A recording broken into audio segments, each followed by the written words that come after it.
We are back for another episode of Our Art Podcast. Podcast Matt is having a week off. He's worked very hard. He's having a rest and he deserves it. I'm your host. I'm Deggy. I'm back. And in the hot seat this week, we've got a very, very, very good friend of mine. And he is a special guest. The one and only Mr. Federico Cossu. Thank you, Deggy, for having me. How are you, mate? I'm feeling very well, thank you. Good, you deserve to feel well because you're a lovely human. Everybody needs to feel well. They do. They deserve it. Yeah, man, there's a lot of negativity in the world, isn't there? And everyone deserves to feel as good as they can, make the best out of what's out there, and just go with it. So we got you on the podcast this week. Just as a bit of a catch-up for us as well, I guess. Yeah. Because we've been friends for quite a while. We'll tap into that in a minute. But you are a resident at 1853 Studios, which is amazing. You're a vital part of our community. Well, thank you. No, you are, mate. No, it's always. I'm honoured to hear this for the first time. It's Good vibes from Federico. You bring a great energy, and it's just a pleasure to have you around. And it's a pleasure to have you as my next door neighbour in the studios now. Which this is a new thing. Yeah, it's really cool. I want new thing. Yeah, you've just moved over, and it's one of them. We'll tap into everything art in a minute, but it's nice to see you came in here painting on afternoons in my studio with me when I'd be doing things. You do your thing, and now you're literally next door. So yeah, Studio 12 and 13, it's good, innit? But let's get cracking because we first met properly.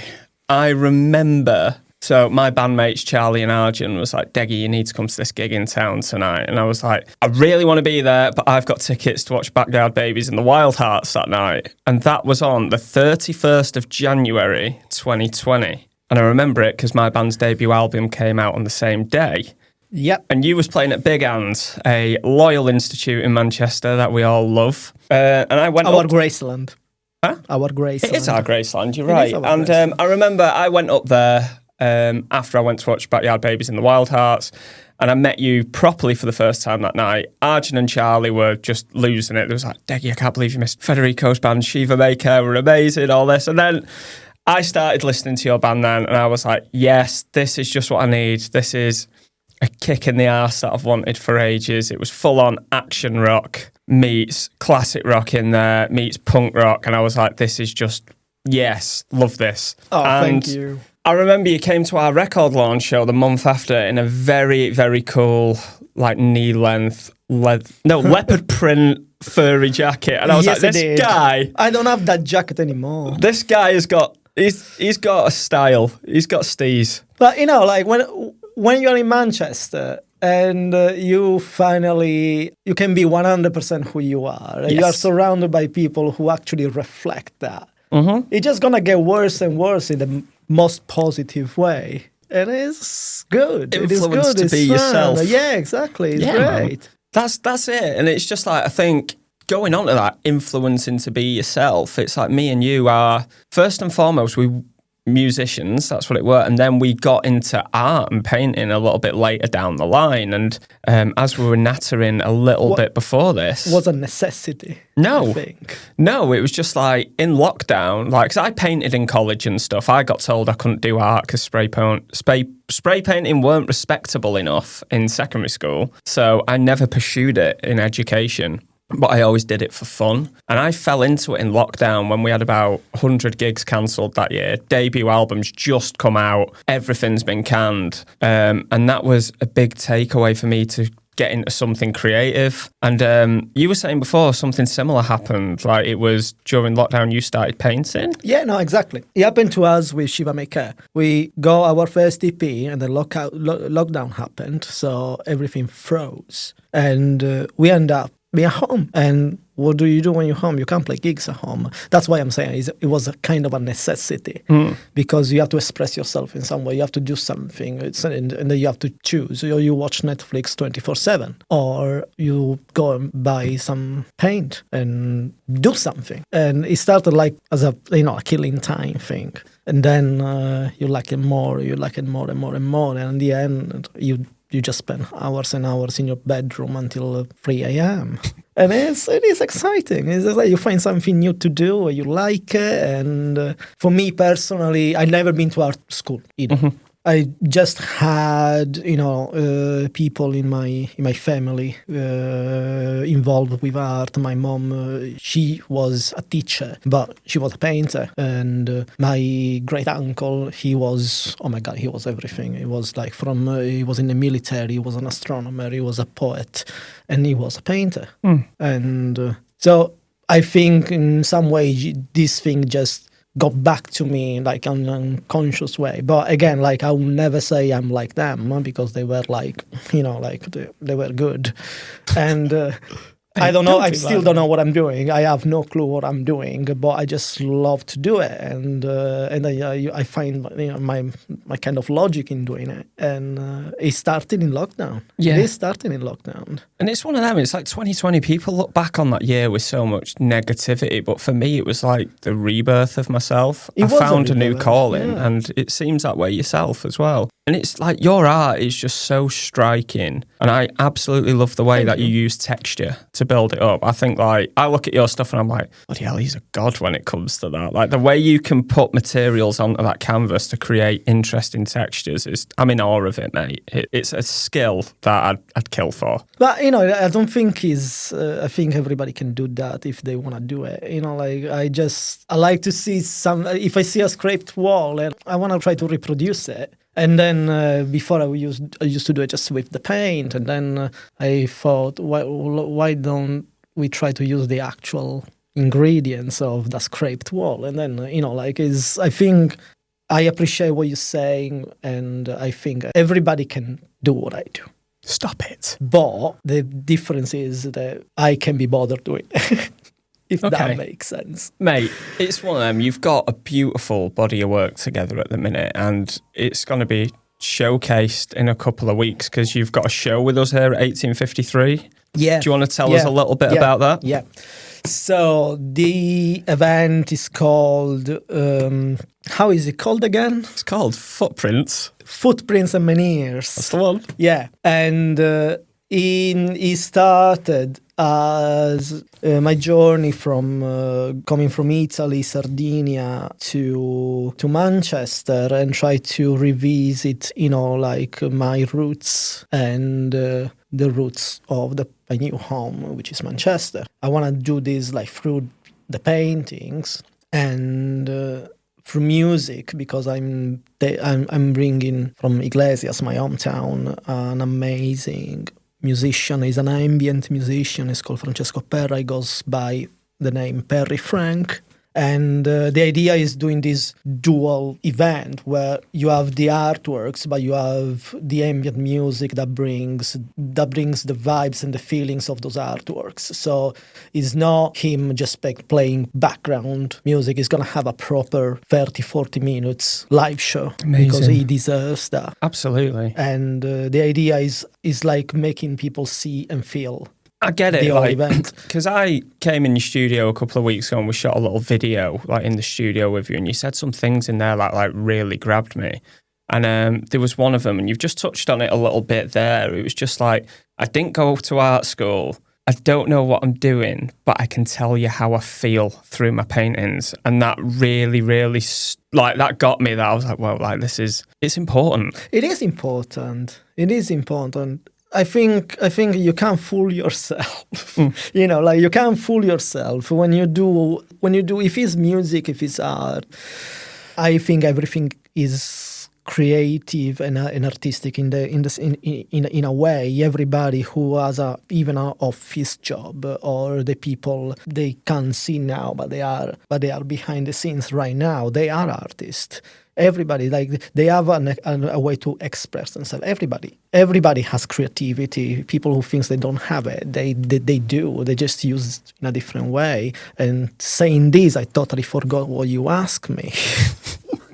What I was getting at is it's one of them because like I was just saying like when I was in your studio, it was the feelings. Yeah. Oh yeah, it's exactly that. Like everything you do is a reflection of yourself. Is a reflection of your karma. Is a reflection of how you are. Your environment is a reflection of who you are. So that will always reflect your personality, no matter what. Even if you don't say a word, you are still influencing your environment, and that obviously that happens in art. Obviously, it's a given. Like you can't fool anybody. No. You know, if you try to fool somebody making something that is not you, people will feel it. Oh, they will. And you know exactly because you play music live. Yeah. So you know how it is when you are on stage and you play your bass, and it's like you play a song that you don't feel. You try to be somebody else. You try, it doesn't work. Yeah. And it just doesn't work. No, it's totally true. And you've got to be totally yourself. Like, and it's one of them, I've said this a million times before. It's like you've got to create what you want for yourself and be happy with that. And if other people like it, then amazing. If they don't, then they don't. But most importantly, you've got to create to make yourself happy. Yeah. It started like you do something for yourself, but at the same point, you want to share. You want to share because if that piece makes you feel in a certain way, you want to make the other people feel in the same way, and it's a step that every artist has. Like you want to share. Like we are social animals. We want to share. Yeah, of course. You do it for you start doing it for yourself, obviously. Yeah, and I think as well, with making people feel things through art, it's an interesting one. I can't remember who said it to me, but someone said to me once, it's like, Deggy, you've done really well at this. Like you can get, because I paint a lot of people in the hometowns on walls, don't I? It's like you've got the knack of making the public proud, like the proud of to be from that town because that notable person's painted on a wall. Like you've got that down to a T. You can make them feel proud. You have a responsibility. You need to make them now feel other things. And it's one of them, like, I do some political artwork and stuff, and it's like, not all art is meant to be nice. That's it at the end of the day. Whether it's getting a point across or something, it's important to be able to make the audience feel different emotions. And that's something where I'm currently trying to explore stuff. And I totally agree with you. Albert Camus wrote an amazing few pages work where he says, create dangerously. If you don't create dangerously, so if you don't struck a nerve, a chord in somebody else, then what are you doing? I love that. Then what are you doing? Like one of the next thing I'm planning to do is making something about the fact that the owner of Manchester City is funding weapons in Sudan and is one of the accomplices of a mass murder, a genocide in Sudan. More than 150,000, and nobody's talking about this. So, art is the message, and art is the medium for the message. Yeah, and it's such a... Sometimes you need to be, not make something that is nice. No, it's right. You've got to, and it's one of them. Like I remember after, I think it was the Euros 2021, there was a lot of racial abuse against 3 England players because they missed penalties. I kicked off about it. I did a painting because people forgot about all the good that Marcus Rashford did for hungry families in Manchester, but they were quick to turn on him and just call him out. And it's just like, mate, like what that guy's done, and you're just there like dissing him right away there because he missed a penalty, and you've gone straight away. You've gone to his skin colour. Yeah, and it was shocking. Here you go. It's shocking. It's very easy to turn a blind eye. If that is the right way to say it. I don't know. Do you know what I mean? It's very easy to ignore things when they don't make feel. And don't get me wrong, like my painting, they don't. I'm starting to do that. Like in my exhibition, there's gonna be some painting that indirectly, not in your face, like I want to do in the future. They say something about like. In my hometown, we have toxic wastage outside the city that cause cancer to the people in my area. And they are in open air. You have this toxic waste from back in the day when the mines were operatives and they just dump everything outside the city. There's 70% more lead, arsenic, zinc, and iron than it should be for health reason. And that, when it's raining, goes inside the ground, in the water. And nobody does anything about it. Just turn a blind eye to it. Just protect the thing because it looks cool. I mean, like, no. There is things that we tend to ignore, but I think if somebody sees it, you should say it. Yeah. No, it's all about speaking up, because as an artist, I think it is your responsibility to use your craft as your voice. That's it. I'm a strong believer in that, whether that is through painting, It's not like music. we don't want to be pretentious. No, but no. you know, like, it just, again, it's natural. It's a reflection. If something pissed you off, it's normal that will come up in your art. It's not because, I want to say something. No. I want to be important. I want to be on a pedestal. No, it's just a reflection of who you are. No, for sure. So going back to the exhibition, it's the 17th of April we got the launch night? 17th of April, I want to say 6. I think so. I think it's around there. So that's going to be in Mill 1 at 1853 Studios. How many pieces of work have you got in there? Because what I've seen up to now is a really nice coordinated body of work for the show. And there's 5 pieces that form together to create a real striking visual. And it's like the deepest black paint I've ever seen in my life. And it made me feel something. That's good. No, mate, it was good. stunning. I wanted to have these big monoliths. You know, like this, I wanted to reproduce like big stones, because in Sardinia we have betili and menhirs, which are like from the Bronze and Monolithic age and the Nuragic age. And they used to be outside graveyards in order to protect, and others that just like represent deities. So I wanted to take this concept and do something, you know, like in honor of my roots, in honor of Sardinia, and just make this piece of work with original materials. Like I use onyx and I use bronze and I use cork that come from Sardinia. So the idea was like, try to represent these monoliths and these stones in Mill 1. And it's going to be great, because I've seen the work and it's absolutely stunning. And I think with Perry Frank's soundtrack for it as well, I think it's just going to be a real complete show. Like, we've not done anything like that as such in here, especially with live music. So I'm really interested to see how all this pans out and what we can achieve with that. And I'm very grateful and fortunate to be working with you, putting the show together. Oh, likewise. Like, I would never even thought to do this on my own. And I'm so happy that I have all the, help and support from you and from everybody in 1853. Like, this is why being in a community is so important. You have to just be grateful every day of your life for that, and I am. It's one of them. I'm grateful to be part of the community here. We're a real good set of people here that all care about each other. We care about each other's craft, and everyone just wants to muck in and make things happen. I think it's really important just being on the same wavelength and just making good things happen.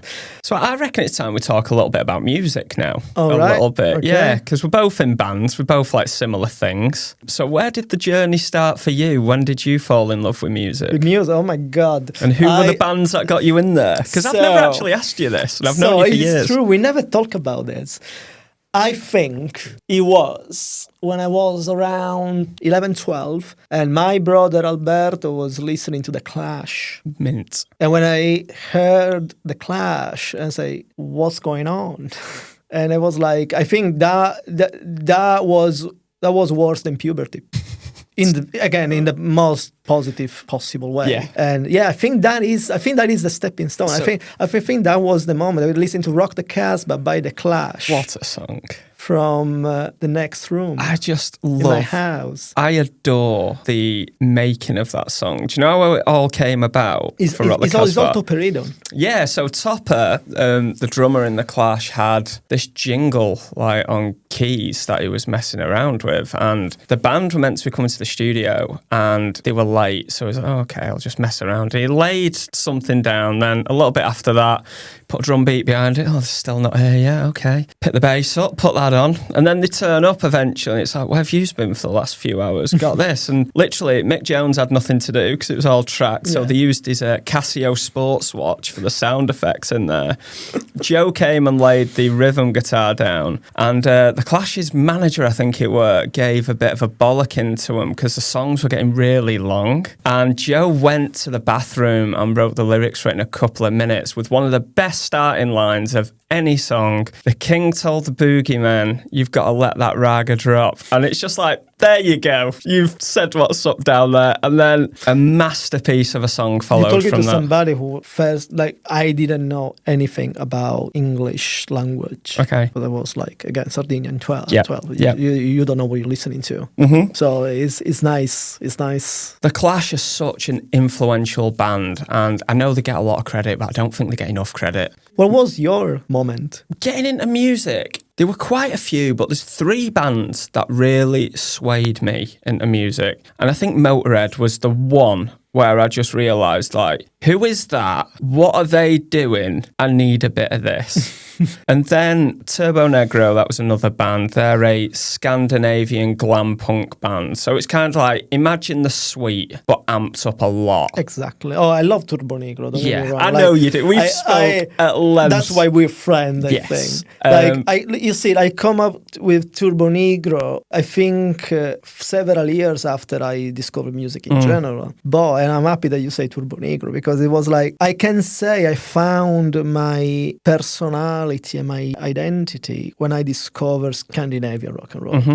And it was Turbo Negro, it was Baker Babies, Helicopters, Turbo Negro, The Hives. They just do it right over there. They were just doing everything right. Like for me, like if I have to think about rock and roll, if I feel rock, that is what I go for. Yeah. Because they literally shaped me. Yeah. Like I remember being a teenager in my house, 2:00 in the morning, watching MTV, and it was like all metal, and it was like rock shows. It was just heavy metal and whatever it was, and then at some point, bang, Backyard Babies. The fuck are they? They were writing New York Dolls on the wall. I love New York Dolls, but this is sound better because it sound better. Yeah, it's raw, and it's just like and it was just exactly raw, like. It's just like, the thing like Motorhead, it's one of them, like, Lemmy is Lemmy. We know what Lemmy does, and that's it. He's a really underrated lyricist and songwriter in his own right. But it was like, with Turbo Negro, when I got it, I was just there because it was, the output is so good. Like, musically, them guys are phenomenal. But you look at them, they're wearing double denim, face full of makeup, with sailor hats and stuff. It's just like, how am I meant to take this seriously? But when you hear them play, it's just like, yeah, they know what's up. And then the other band that shaped me was The Cult. Oh, The Cult. I adore The Cult, and I just love, it's the artistic vision here. I think Ian Astbury and Billy Duffy can rival anyone. Like, I put it up there with Jagger and Richards, Lennon and McCartney. It's a match made in heaven, and you've just got to go through their back catalogue. The Cult were a band not afraid to follow their heart and their creative vision. They started off as a goth band, then they moved into stadium rock in the mainstream where they really blew up. Yeah. Then they took it back to, I don't know, like this machine rocky era type thing. And then the last album they just brought out, Under the Midnight Sun, it's kind of like everything is like merged into one. But you have to do that. Yeah, but like, they've done it on their own terms. Yeah, but this is the thing.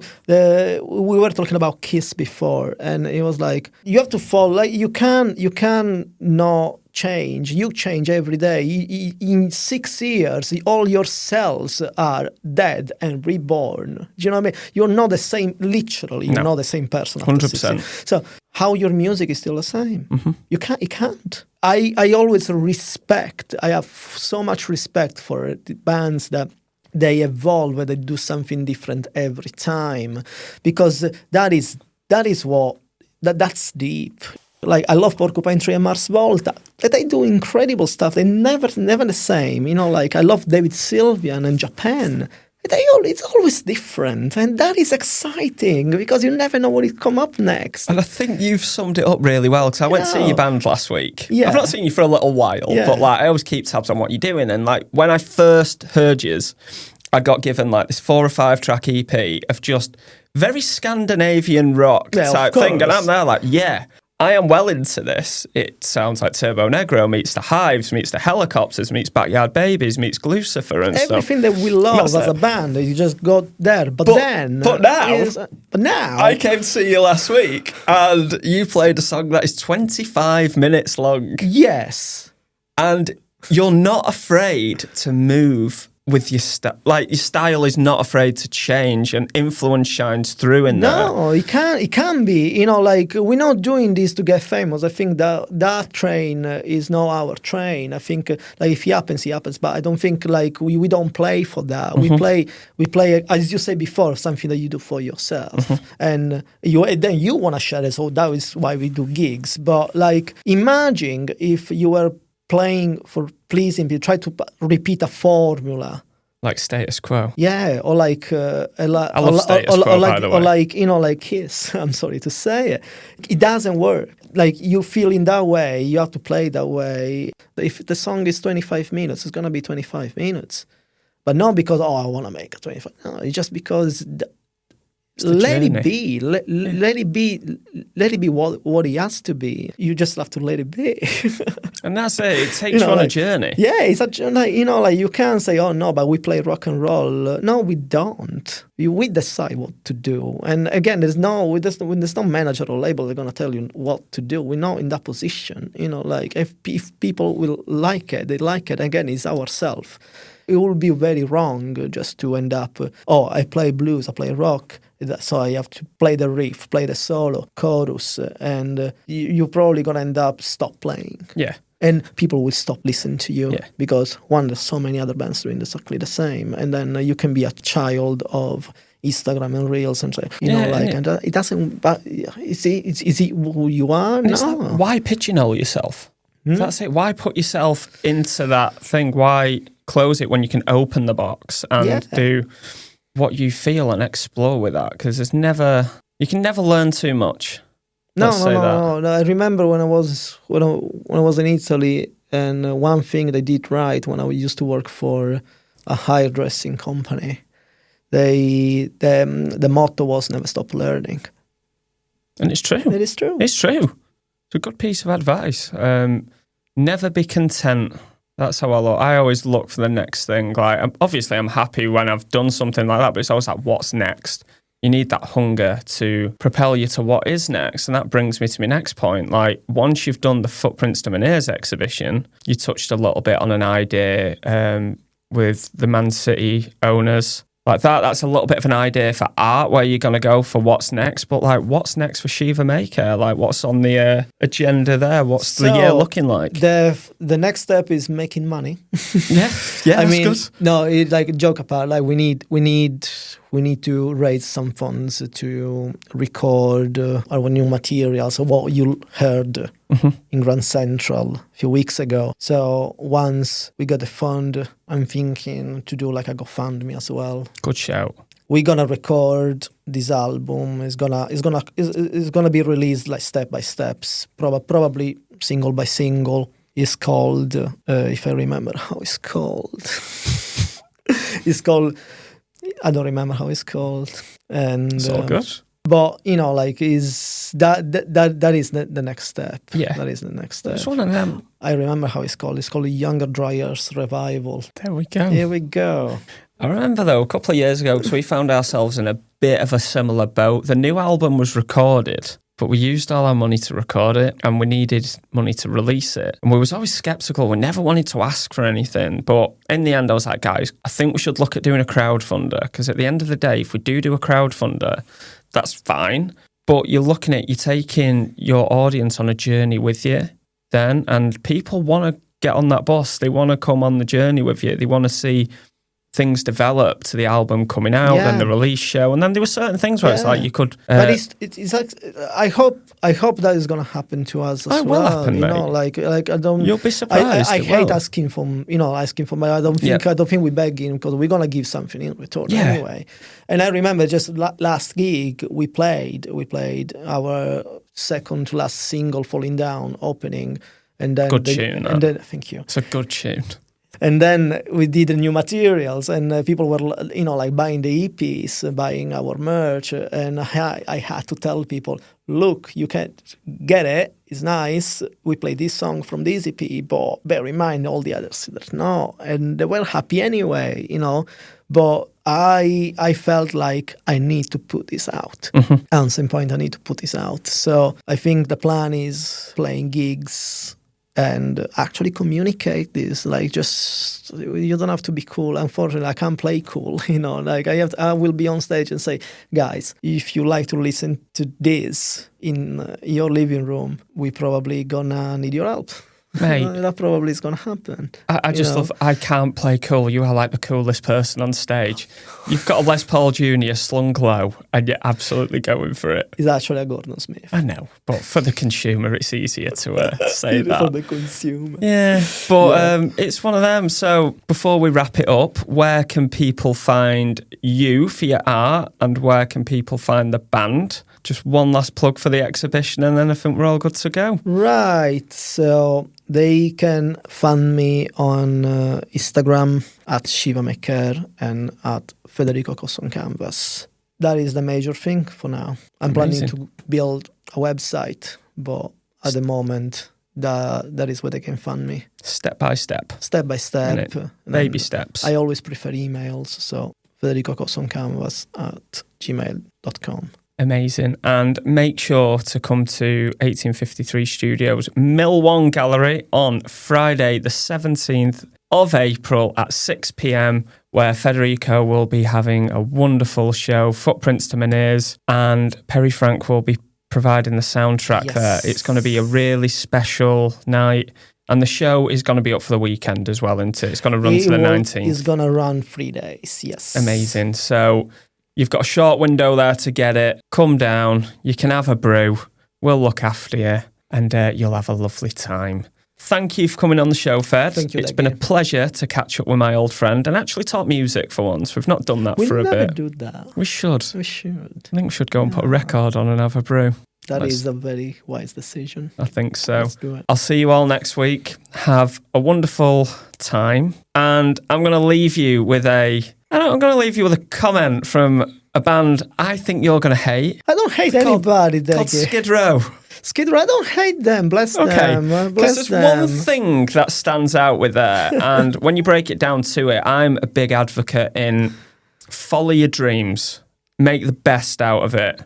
And as Sebastian Bach said, you can't be king of the world if you're slave to the grind. Beautiful. Have a lovely week, everyone.